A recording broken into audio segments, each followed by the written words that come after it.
Okay, Chevra, we are learning the Sefer Pituchei Chotam from Rabbeinu Yaakov Avi Chatzira, and it is Pashas Chukas. And wow, what a insight into the Parsha of Tum and Tahara. It's like reading the pasuk. It's like a pasuk that, okay, it's got lots of halachas, but practical application had nothing to do with me. And Rabbi Yaakov says, no, this line of Torah also has to do with you today, right now, in 2021. V'chol kli pasuach. Every open vessel. These are the halachas. If there's a corpse in a room, so everything becomes tamei.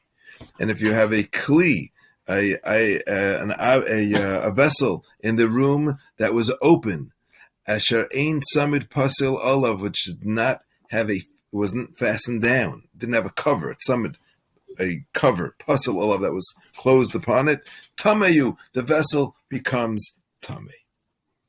Beautiful pasuk. And when you have tum and tara, it's got a lot to do with everything. But right now, unfortunately, we don't keep this. This pasuk you sort of read and it loses its meaning. It says Rabbi Yaakov, kli pasuach.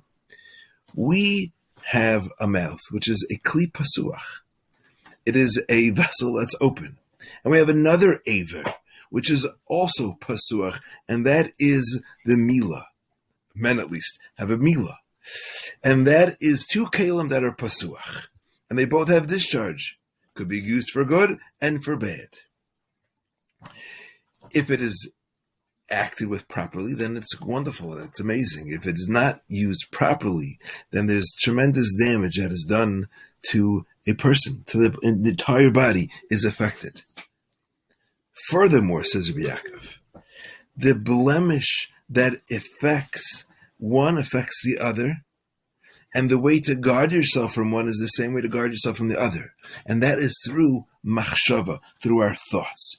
If a person has proper thoughts and is davuk and is thinking about Hashem, Torah, mitzvahs, so he's good to go. He doesn't have to worry about what he's going to be saying because he'll be saying good things. And he won't have to worry about his milah either because his thoughts are connected in the right places.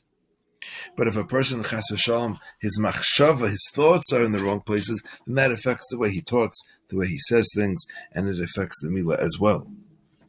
Likewise, there's actually a connection between the two. The kli pasuach, as I said, is the peh and the milah. Those are the two kalim that have openings. There's an interplay between these. The pasuk says, "V'layir b'cha ervas davar." You have to make it that Hashem not find anything unseemly or anything which is a shameful thing. Erva literally means nakedness. Davar is a thing, an object.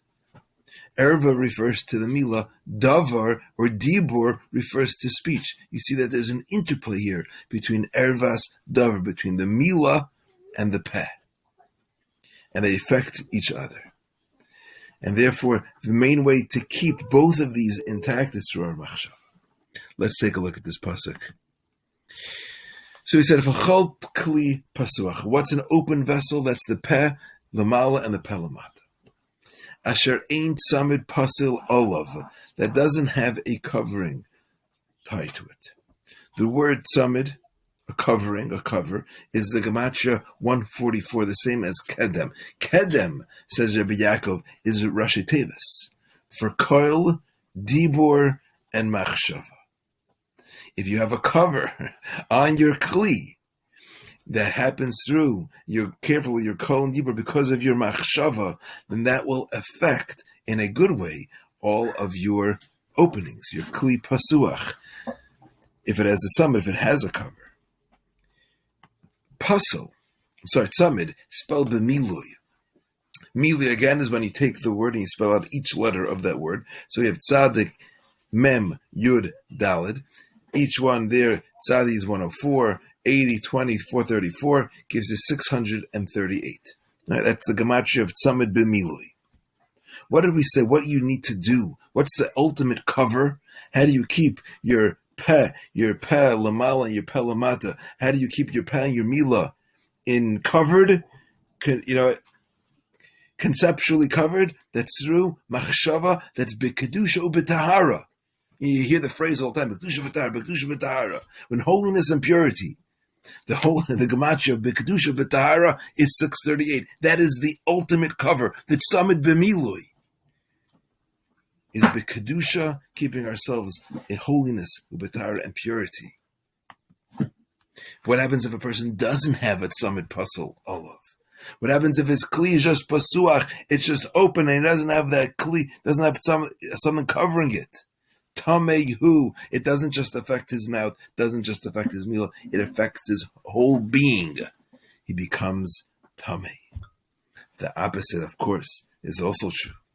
If a person has a tzamid pasuk olav, then wow, he is tahar. Wow, is he tahar. Shlomo Melech tells us, Shomer piv u'leshonei, someone who guards his mouth and his tongue.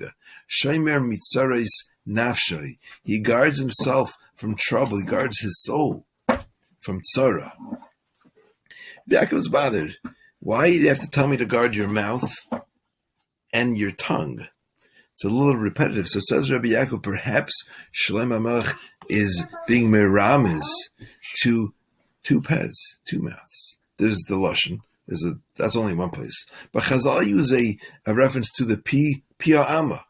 There's a mouth below, a peh lamala and a peh lamata. Says Rabbi Yaakov, the gematria of peh is 85, mila is 85. So Shlomo Melech is telling us, shomer peh v'lashonei, someone who knows how to safeguard the peh lamala and the peh lamata, his mouth and his mila, then shemer mitzares nafshay. Someone who can't protect it, unfortunately, becomes tameh, and it affects his whole body. But here's a way, we're looking for a way to guard ourselves, to protect ourselves from tzaras. Shemer piv u'lashonei. Guard your mouth and guard your tongue. Guard the peh lamala, guard the peh lamata. B'kedusha u'v'tahara. Have a great Shabbos.